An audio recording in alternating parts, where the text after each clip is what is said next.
안녕하세요. 구름이입니다. 구독과 좋아요 부탁드립니다. 바이에른의 감독 찾기가 끝나가고 있습니다.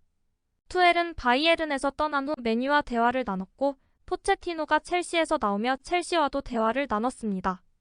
투엘은 프리미어리그 복귀를 보장받지 못할 경우 잠시 휴식기를 가질 것이라는 전망이 나오고 있습니다. 빈센트 콤파니는 바이에른과 구두 계약을 체결했습니다. 이제 바이에른과 콤파니의 고용주인 벌리 FC 사이의 대화가 시작되었습니다. 콤파니는 바이에른의 새로운 감독이 되기를 원하며 도전에 자신감을 갖고 있습니다. 2022년 여름부터 벌리를 지도해온 38세의 콤파니는 22-23 시즌에 101점으로 타이틀을 확보하면서 놀라움을 선사했습니다. 콤파니는 벌리에서 전반적으로 큰 성공을 거두었습니다. 모든 대회에서 96경기를 관리했으며 41승을 기록했습니다. 매우 수비적인 2부 리그 팀에서 콤파니는 매우 공격적이고 매력적인 팀을 구성하여 유럽에서 주목을 받았습니다. 하지만 콤파니의 벌리는 이번 시즌 프리미어 리그에서 19위를 기록했으며 한 해 동안 리그 38경기 중 단 5승 9무만을 거두며 강등되었습니다. 언론에서는 너무 융통성이 없고 고집스러우며 공격적인 스타일에서 벗어나지 않는다는 비판을 하기도 했습니다. 콤파니는 2006년부터 2008년까지 함부르크에서 수비수로 활약했었고 고향인 안더레흐트에서 은퇴한 후 클럽의 코치를 맡기도 해 독일어를 구사할 수 있습니다. 콤파니는 아직 2028년까지 벌리와 계약을 맺고 있기 때문에 이적료가 필요하며 내일도 바이에른과 벌리 간의 협상이 진행될 예정입니다. 바이에른의 첫 번째 훈련은 7월 15일로 유럽대회 결승전 다음 날로 잡혀 있습니다. 무슨 일이 있어도 7월 전에 바이에른은 감독을 구해야 합니다. 빌트에서는 콤파니의 벌리가 강등되었어도 여전히 바이에른에 적합할 수 있다고 합니다. 콤파니는 2016년부터 2019년까지 3년간 맨시티의 과르디올라 밑에서 뛰었습니다. 콤파니는 패백에서 많은 부분을 물려받았습니다. 과르디올라에게서 알 수 있듯이 완전한 점유 축구를 대표합니다. 그건 바이에른에게 잘 먹힐 수도 있습니다. 빈헨의 축구는 많은 공을 소유하도록 설계되어 왔으며 많은 팬은 오랫동안 과르디올라의 매력적인 축구를 갈망해 왔습니다. 콤파니는 젊은 선수들을 홍보합니다. 최근에는 토마스 투엘이 재능 있는 어린 선수들을 활용하지 않아 헤네스가 심하게 비난의 파문을 일으켰었습니다. 콤파니는 안더레흐트와 벌리의 젊은 선수들의 훌륭한 서포터로 간주됩니다. 콤파니는 2006년부터 2008년까지 함부르크에서 뛰었으며 여전히 독일어를 매우 잘 구사해 언어 문제가 없도록 할 수 있습니다. 이는 항상 바이에른의 중요한 기준입니다. 그의 영어도 완벽합니다. 최근 바이에른 탈의실에서 케인과 동료들의 두 번째 공식 언어였습니다. 콤파니는 훌륭하고 자신감 넘치는 대중적 모습을 갖고 있습니다. 이는 바이에른에서도 중요합니다. 투엘의 다소 오만하고 까다로운 태도도 그의 몰락의 일부였습니다. 콤파니는 말을 잘하고 자신의 축구에 대해 설명할 수 있습니다. 빌트는 보도를 마무리하며 레버쿠젠의 알론소처럼 벌리에서 실패 후 바이에른에서 성공할 수도 있다고 합니다. 익스프레스는 바이에른에서 콤파니의 이적 희망 목록에 포함될 수 있는 4명의 맨시티 스타를 소개했습니다. 그들은 우리를 위해 쉽게 만들지 않았습니다. 사실 불만을 가진 선수들도 많지만 이미 오랜 경력을 가진 유럽 선수들과 함께하는 것이 그들에게도 새로운 경험이기 때문에 매일 협상하면서 조금씩 나아지는지 지켜보고 있습니다.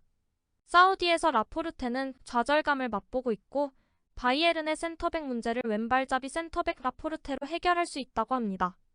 라포르테는 지난 여름 맨시티에서 5년간의 생활을 마치고 사우디로 이적한 여러 프리미어 리그 선수 중 한 명이었습니다.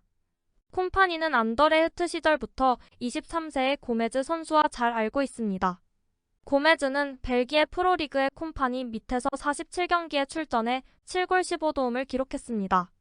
고메즈는 콤파니의 추천으로 1,100만 파운드의 프리미어리그 맨시티로 이적했지만 펩 과르디올라 밑에서 왼쪽 측면 포워드에서 수비수로 변신돼 일정 기간 어려움을 겪었습니다. 알폰소 데이비스가 이번 여름 바이에른에서 나간다면 비용 효과적인 대체자가 될 수 있습니다. 2022년 여름 빌레펠트로에서 자유이적을 통해 맨시티에 합류한 오르테가는 에데르송의 백업으로 활약했으며 다가오는 이적 기간에 팀을 떠날 것이라는 이야기가 벌써부터 나오고 있습니다.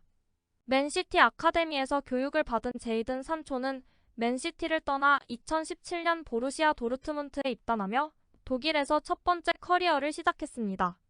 이후 맨유로 이적하는 불운을 겪은 산초는 이번 시즌 도르트문트로 다시 임대되어 챔피언스리그 결승전에서 다시 한번 주목을 받고 있습니다. 도르트문트가 이번 여름에 산초를 완전 영입할 만큼 재정적으로 여유가 없어 보이며 이는 콤파니가 이끄는 바이에른에게 기회가 주어질 수 있다는 뜻으로 보고 있습니다. 스탠다드에 따르면 바이에른 뮌헨은 마우리시오 포체티노의 소식을 접하면서 감독 후보 명단에 올려놓은 것으로 알려져 있습니다. 마우리시오 포체티노는 최고의 인간적인 감독 중 한 명으로 알려져 있고 선수들에게 다시 한번 싸울 이유를 주고 바이에른 뮌헨 팬들에게 우리는 우리 클럽을 되찾았다는 느낌을 돌려줄 것이라 보고 있습니다. 만약 벌리와의 협상이 결렬된다면 콤파니의 뒤를 이을 유력 후보입니다. 파리 생제르맹은 더 이상 브루노 기마랑이스 영입 경쟁에 참여하지 않지만 여전히 미드필더를 찾고 있는 것으로 알려졌습니다. 그들이 노릴 주목할 만한 베테랑 중 하나는 바이에른 뮌헨의 조슈아 키미히입니다. 조슈아 키미히는 2025년에 계약이 만료되며 재계약에 진전이 없기 때문에 다른 클럽은 그를 판매하는 것을 고려할 수도 있다고 봅니다.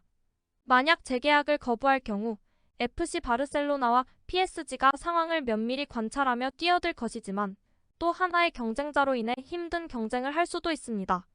이번 유로 2024 이후에 있을 토니 크로스의 은퇴 발표 후 키미히가 레알 마드리드의 레이더에 등장했다는 보도가 있습니다. 크로스를 대체할 또 다른 이름은 맨체스터 시티의 로드리입니다. 바이에른은 재계약을 서두르지 않는다면 키미히를 잃을 수도 있습니다. 테오 에르난데스는 아라우조와 함께 이번 여름 FC 바이에른이 노리는 이적 시장의 대어입니다. 아라우조는 이번에 챔피언스 리그 출전권을 따낸 에스턴 빌라에서도 주시하고 있습니다. 두 선수 중 테오의 경우 바이에른은 영입 가능성이 늘어나고 있습니다. 밀란은 계약 연장의 대가로 막대한 연봉 인상을 요구하고 있는 테오 에르난데스 측과 싸우고 있습니다. AC 밀란과 에르난데스 사이의 첫 번째 협상 내용은 2026년까지 계약을 연장하는 대신 700만 유로 이상의 순연봉이 요구되고 있습니다. 현재 테오 에르난데스 급여의 거의 2배입니다. 밀란이 이에 대응할지 여부는 아직 밝혀지지 않았습니다. 다양한 제안을 주고받을 수 있는 몇 차례의 협상은 아직 남아 있습니다. 물론 바이에른은 이런 얘기를 귀담아 듣고 있고 에르난데스가 이미 뮌헨으로 이적하기로 결정했다는 소문은 떠돌고 있습니다.